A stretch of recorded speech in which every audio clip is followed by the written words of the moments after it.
Attention all podcasts of the Solar Federation. We have assumed control. We have assumed control. We have assumed control. The Intergalactic Boombox. What do you call a goth who lives in the south? That's easy. Y'all alternative. Fair enough. So, my wife shot me with the nail gun today. Oh? She must think I'm a stud. What did the buffalo say when his son went to college? I don't know. Bye, son. Oh, hey, check it out. Walter W. boosted 10 sats and says, 1 sat for no funny jokes. Sorry, bruh. Walter gave us 1 sat. Yeah, so be funny, man. Okay, I got this. I doubt it. What do you call a pony with a sore throat?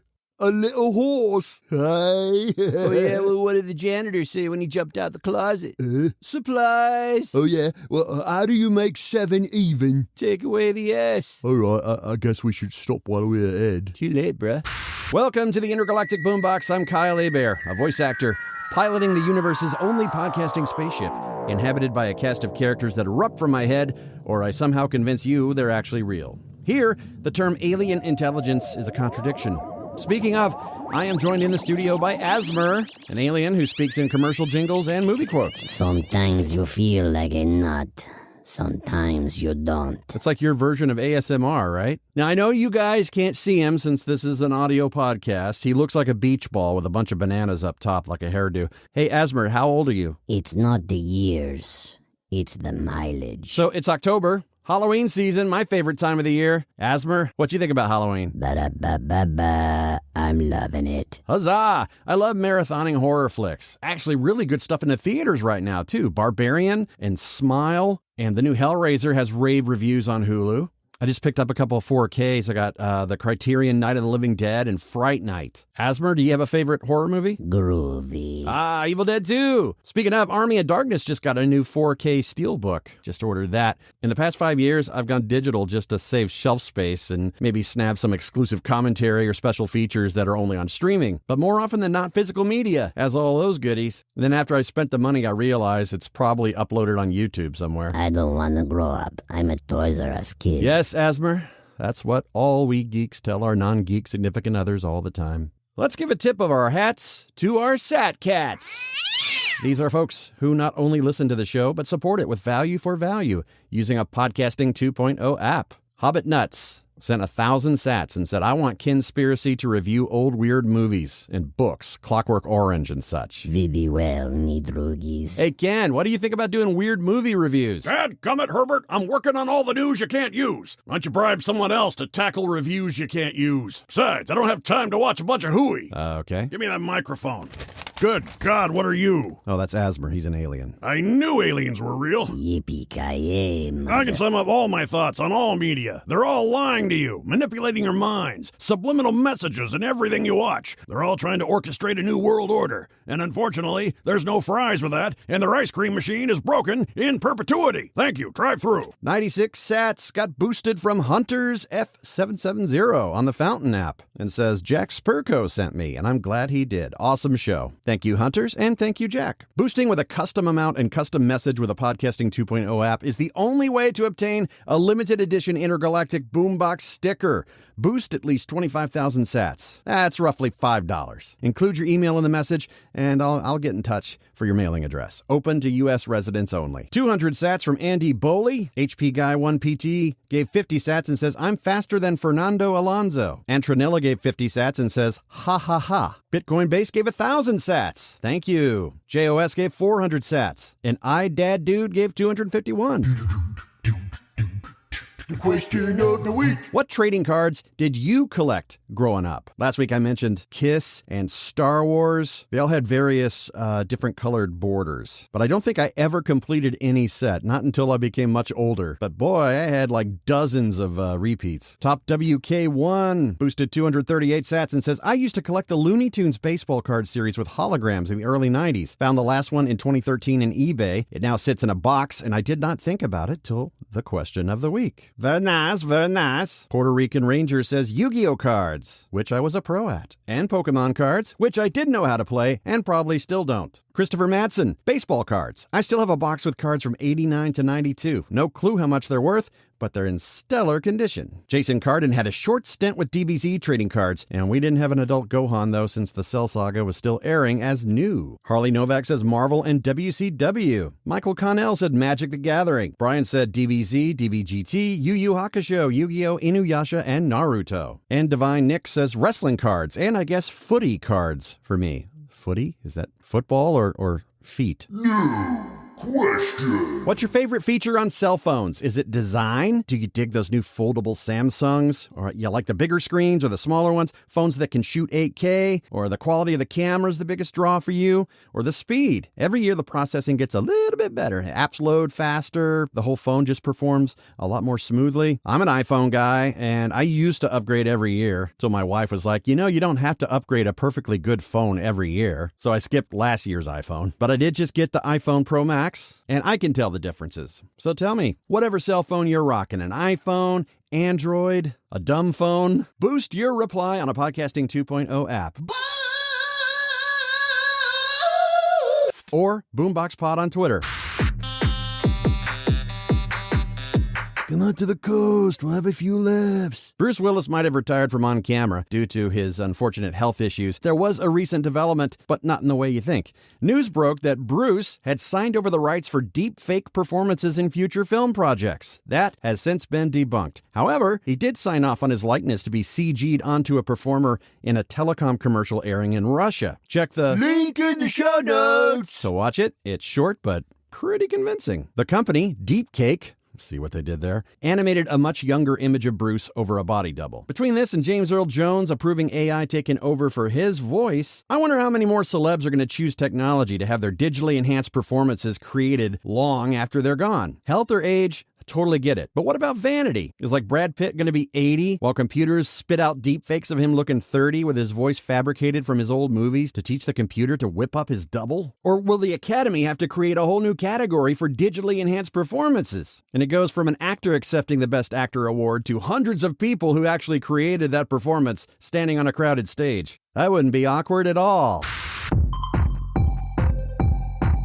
Some more Halloweenish scoop. Director Robert Eggers of The Witch, The Lighthouse, and The Northman has announced his much-rumored project that doesn't have "the" in the title. A reimagining of the silent-era vampire classic Nosferatu. It'll star Bill Skarsgård, who is returning to horror after freaking the world out with his take on Pennywise. This time as Nosferatu's bloodsucker Count Orlok. It's set to also star Johnny Depp's daughter Lily Rose Depp. Deadline says, quote, Nosferatu is a gothic tale of obsession between a haunted young woman in 19th century Germany and the ancient Transylvanian vampire who stalks her, bringing untold horror with him.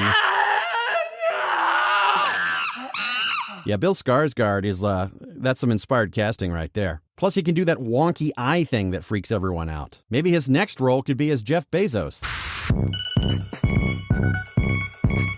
In what truly sounds like a 4 a.m., now hear me out conversation, The Matrix will continue, but not with another sequel. Oh no, this time the franchise is going in a whole new direction that sounds like a headline from The Onion, but I assure you this is legit. I saw it on Collider.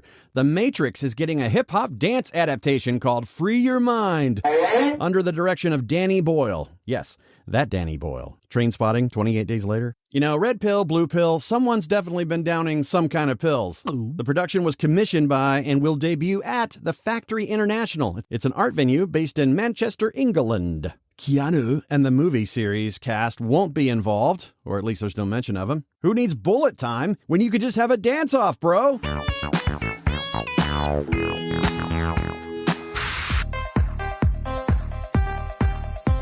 What would you say is the most popular Halloween song of all time? No, John Carpenter's theme song doesn't count. Elvis thought it was the dumbest thing he ever heard. I speak of The Monster Mash. You know it was a graveyard smash. It caught on in a flash. Starting in 1962 by Bobby Pickett, doing an impression of Boris Karloff, a horror icon from Universal Studios. Pickett said that The Monster Mash was written in just a few hours, and his vocals were done in a single take. The sounds of the bubbling lab are simply a straw blowing into water, chains being clanged around, all that created in the studio. Yay, Foley work. Pickett said the residuals paid his rent for decades, so he had no complaints. People have historically dismissed musicians for being one-hit wonders, but royalty checks for eternity?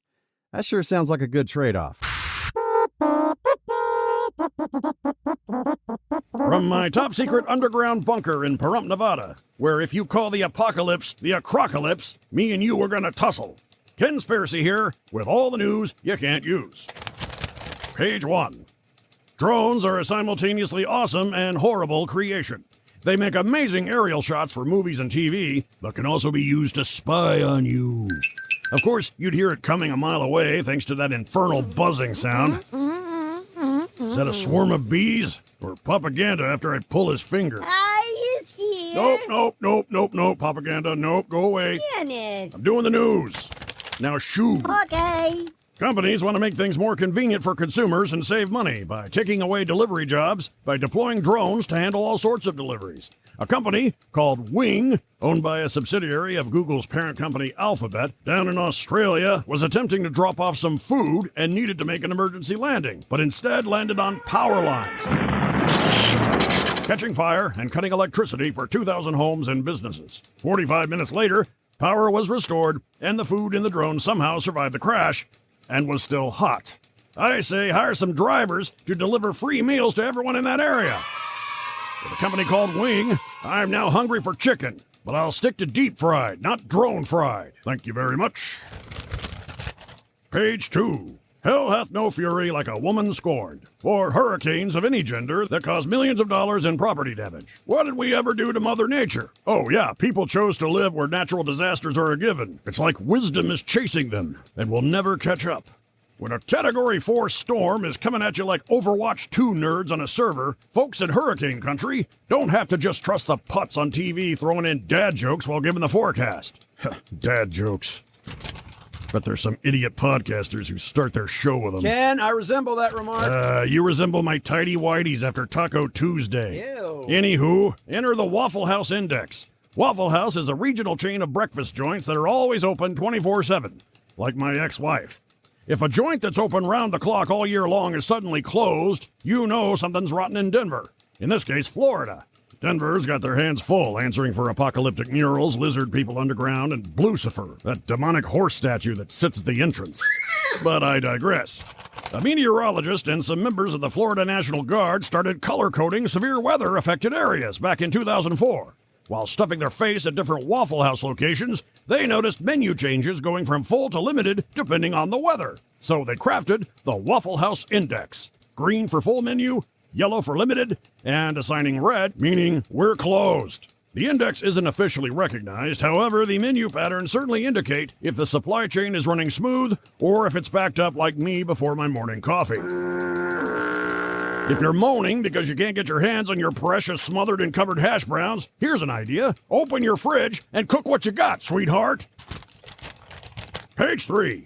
The Environmental Protection Agency in Brazil recently investigated a 60-foot waterfall that was dyed blue. A couple were having a gender reveal party and felt like scratching their creative itch, except that itch got infected. When the waterfall turned blue, the crowd were tipped off that a baby boy would be evacuating the womb eventually. Cheers abounds, thunderous applause, and oh yeah, a drought-stricken local town's water supply became tainted. No fish were harmed. Or people. I guess that counts too. After an investigation, it turns out a relative of the couple was responsible and was fined. You know, that's a hell of a story for Junior one day. My advice to him, just tell everyone the family was overly excited for the Avatar sequel. And I'm spent.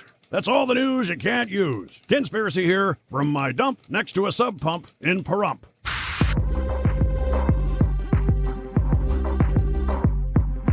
Aw, look at the time. The Intergalactic Boombox was smothered, covered, chunked, diced, peppered, capped, and topped at the Waffle House. Portions of this podcast were filmed on Polaroid and is available in Dolby Atmos on all soundbars. Oh, sorry, that's a typo. Candy bars. Remember, kids, a smile is a free way to brighten someone's day or severely creep them out. Till next time, doodles.